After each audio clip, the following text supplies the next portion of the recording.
कृष्ण में अति प्रिय माता पिताओं, भाइयों, बहनों एवं बच्चों, आज हम लोग चालीसा का 14 रविवार में प्रवेश कर चुके हैं। हमें आज मनन चिंतन करने के लिए संत योहन के सुसमाचार अध्याय 3 वचन संख्या 14 से 21 तक दिया गया है। इसमें हम देखते हैं निकोदेमुस के साथ संभाषण एवं प्रभु मसीह ईसा संसार का मुक्तिदाता, ये दो विषय में हम मनन चिंतन करने वाले हैं। यहाँ पर हम देखे हैं प्रभु यीशु निकोदेमुस से एक लंबे वार्तालाप कर रहे हैं। और निकोदेमुस कौन है? अध्याय 3:1 में बताया जाता है निकोदेमुस नामक एक फरीसी यहूदियों की महासभा का सदस्य था। और उसी को प्रभु यीशु वचन संख्या 10 में कंफर्म करते हैं कि ईसा ने उसे उत्तर दिया, आप इज़राइल का गुरु है और ये बातों भी नहीं समझते हैं। इसलिए इन बातों से हमको ये पता चलता है प्रभु यीशु उनसे एक लंबे वार्तालाप कर रहे हैं। इस वार्तालाप में प्रभु यीशु क्या प्रकट करना चाहते हैं और क्या शिक्षा हमें प्रदान करना चाहते हैं, आइए हम उसको देखें। और वचन संख्या 14 में बताया जाता है, जिस तरह मूसा ने मरुभूमि में सांप को ऊपर उठाया था, उसी तरह मानव पुत्र को भी ऊपर उठाया जाना है।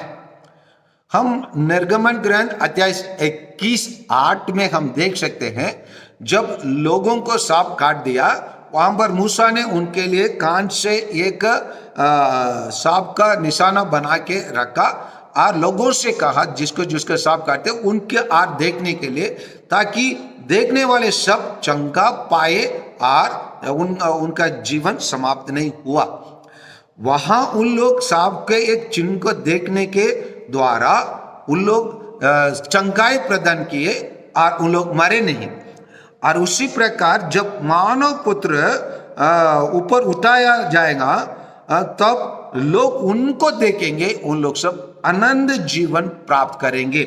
लेकिन 15:1 आता है, ये आनंद जीवन पाना है तो जिससे जो उसमें विश्वास करता है वह आनंद जीवन प्राप्त करेंगे।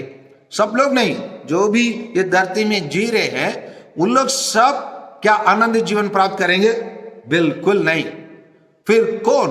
जो प्रभु मसीह पर विश्वास करेंगे, whoever believes in Jesus, उन लोग केवल वही लोग आनंद जीवन पाएंगे। इसी को सप्त 16 जो बहुत सामान्य शब्द है, अक्सर हम उसी वचन को हम देखते हैं, कहेंगे लिखे रखते हैं, और वो है 3:16 संत योहन के सुसमाचार, ईश्वर ने संसार को इतना प्यार किया कि उसने उसके लिए अपने एकलौते पुत्र को अर्पित कर दिया, जिससे जो उसमें विश्वास करता है उसको सर्वनाश ना हो बल्कि आनंद जीवन प्राप्त करे।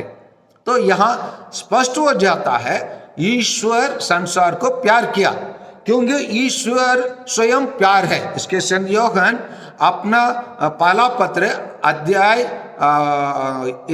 4 और वचन संख्या 16 में स्पष्ट करते हैं ईश्वर प्रेम है। और वही चीज को यहाँ पर प्रभु यीशु निकोदेमुस को स्पष्टित कर देते हैं कि ईश्वर ने संसार को इतना प्यार किया। क्या मतलब? ईश्वर प्यार है तो वो प्यार को ईश्वर अपने पुत्र के द्वारा एक चैनल के रूप में, माध्यम के द्वारा प्रकट किया है। कैसे? अपने पुत्र को अर्पित करके, संसार के लिए अर्पित करके, संसार के लोगों को दुनिया की पाप से, दुनिया की शैतान से बचाकर, मोह माया से बचाकर उनको वो आनंद जीवन प्रदान करना चाहते हैं। लेकिन अगेन एक शर्त है, एक कंडीशन है। क्या है? जिससे जो उसमें विश्वास करता है उसका सर्वनाश ना हो बल्कि आनंद जीवन प्राप्त करे। क्यों उसमें विश्वास करना है? ईश्वर 17, 18, 19 हमको स्पष्ट करेंगे। ईश्वर ने अपने पुत्र को संसार में इसलिए नहीं भेजा कि वह संसार को दोषी ठहराने के लिए नहीं, उनका न्याय दिलाने के नहीं, परंतु उसने उसके लिए भेजा कि संसार को उसके द्वारा मुक्ति प्राप्त करने के लिए, मुक्ति दिलाने के लिए, सबको गलत रास्ता से लेकर सही रास्ते पर लेके जाने के लिए उन्होंने क्या। और 18 कहता है, जो पुत्र में विश्वास करता है वो वशी उसे दोषी नहीं ठहराया जाता है, जो विश्वास नहीं करता वो दोषी ठहराया जा चुका है। कौन? शैतान पुत्र में विश्वास नहीं किया, इसलिए वो दोषी ठहराया जाकर उसको नरक में भेजा गया। इसलिए उनके समान हम पुत्र में विश्वास ना करके हम भी नरक में ना जाए, परंतु आनंद जीवन पाए। आनंद जीवन पाने के लिए हम बुलाए गए हैं, क्योंकि वह ईश्वर के एकलौते पुत्र के नाम में विश्वास नहीं किया, हम भी उनके समान ना रहे। 19 कहता है, दंडाज्ञा का कारण यह है कि ज्योति संसार में आई है और मनुष्य ने ज्योति के अपेक्षा अंधकार को अधिक पसंद किया, क्योंकि उनमें कर्म बुरे थे। ये बात स्पष्ट रूप से अध्याय 1 संत यूहन्ना का अध्याय 1 पद संख्या 7 से 10 में हम पा सकते हैं। वह साक्षी के रूप में आया जिससे वह ज्योति के विषय में साक्ष्य दे। कौन है ज्योति? प्रभु यीशु। उसके विषय में साक्ष्य देने के लिए कौन आया? संत यूहन्ना बपतिस्ता आया, और सब लोग उसके द्वारा विश्वास करें। वह स्वयं ज्योति नहीं था। कौन? संत यूहन्ना बपतिस्ता। उसे ज्योति के विषय में साक्षी देना था। किसके विषय में? प्रभु यीशु जो ज्योति है उसके विषय में साक्षी देना था। सब तो वह सच्ची ज्योति था जो प्रत्येक मनुष्यों का अंधकार दूर करती है। वह संसार में आ रहा था, वह संसार में आया, संसार उसके द्वारा उत्पन्न हुआ, किंतु संसार ने उसे नहीं पहचाना, है ना। उन लोग नहीं पहचान पाए, प्रभु यीशु को नहीं पहचाने, नहीं स्वीकार किए, और इसीलिए उन लोग अंधकार में रहने लगे। अभी भी कुछ यहूदी लोग वही चीज को करते हैं, और अभी भी कुछ संसार के लोग, विशेषकर हमारे भारत में कुछ राजनीतिक लोग उससे दूर रहते हैं। किससे? सच्चाई से। इसको यिर्मयाह बहुत अच्छे से बताते हैं। अतः इसके मुंह से चली गई। क्या? सच्चाई उनके मुंह से चली गई और सच्चाई से वो दूर रहे। बहुत सारे दुनिया के लोग ज्योति से दूर, अंधकार के निकट, अंधकार में रहते हैं। बहुत सारे लोगों के मुंह से सच्चाई निकलता ही नहीं है, सच्चाई से बहुत दूर है। जो भी निकलता है झूठ और फेक न्यूज, जो भी हमको देखने के लिए मिलता है और सुनने के लिए मिलता है मीडिया के द्वारा, सच्चाई की बात नहीं, हर बहुत फेंकते हैं। उन लोग सच्चाई से दूर रहते हैं, और ईश्वर के इस वचन के बारे में उनको कोई परवाह नहीं है। उन लोग उसी को ध्यान ही नहीं देते हैं। इसीलिए प्रभु यीशु कहते हैं कि अगर कोई आनंद जीवन पाना चाहे, मुझ पर विश्वास करो।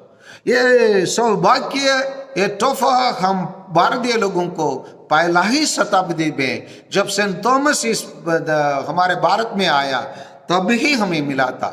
अगर भारत के देश के लोग अगर उसी शिष्य जो प्रभु यीशु के साथ रहा, साथ जिया, उसको दुख भोग और उसको पुनरुद्धान उनके द्वारा किया गया चमत्कार के देखा, उसको साक्षी के रूप में हमारे देश में देने के लिए आया, उनकी बातों पर अब सुने होते।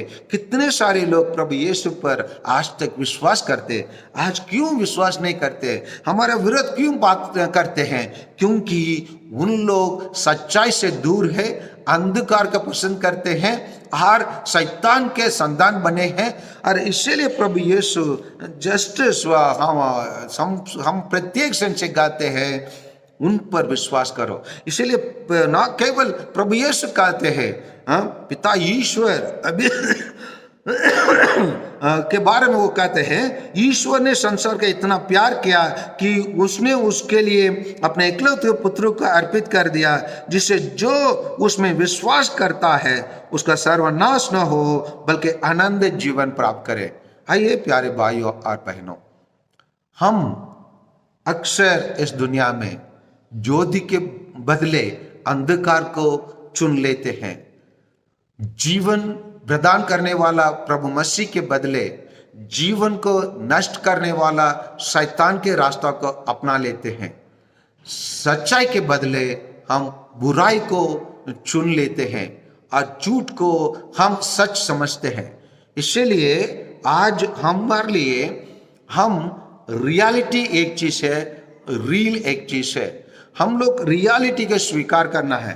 रियलिटी के स्वीकार करने के लिए रोमन का पत्र अध्याय 8, 16, 17 में कुछ कहा गया है।